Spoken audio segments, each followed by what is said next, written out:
Om Sai Ram. This collection would be most delightful to those simple souls whose eyes were not blessed with Sai Baba's darshan. So I set about collecting Sai Baba's teachings and expressions, the outcome of his boundless self-realization. It was Sai Baba who inspired me in this matter. In fact, I surrendered my ego at his feet and thought that my path was clear, and that he would make me quite happy here and in the next world.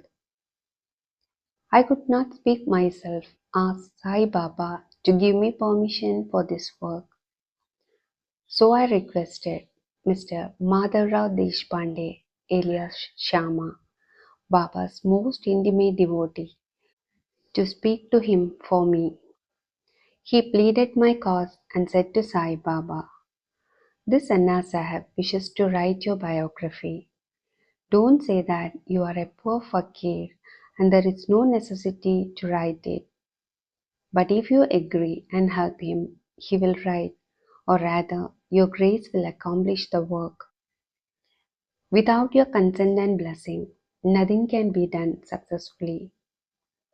When Sai Baba heard this request, he was moved and blessed me by giving me his Udi and placing his bone bestowing hand on my head and said, "Let him make a collection of stories and experiences.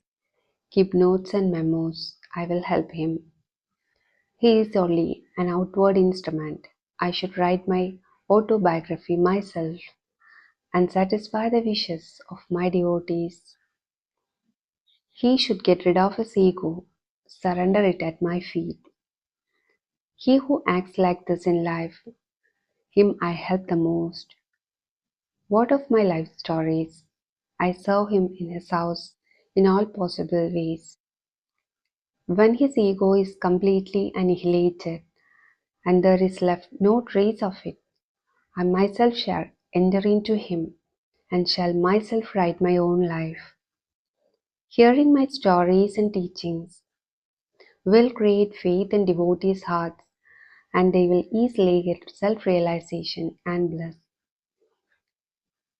Let there be no insistence on establishing one's own view, no attempt to refute others' opinions, no discussion of pros and cons of any subject.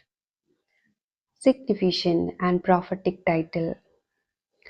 The word discussion put me in mind of my promise to explain the story of my getting the title of Hemanpant, and now I began to relate the same. I was on close friendly terms with Kaka Sahib Dikshit and Nana Sahib Chandodkar. They pressed me to go to Shirdi and have Baba's darshan, and I promised them to do so. But something in the meanwhile turned up, which prevented me from going to Shirdi. The son of a friend of mine at Lonavala fell ill.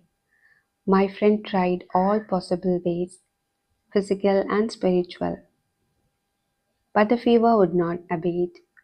At length he got his guru to sit by the bedside of his son, but this too was of no avail. Hearing this, I thought, what was the utility of the guru if he could not save my friend's son? If the guru can't do anything for us, why should I go to Shirdi at all?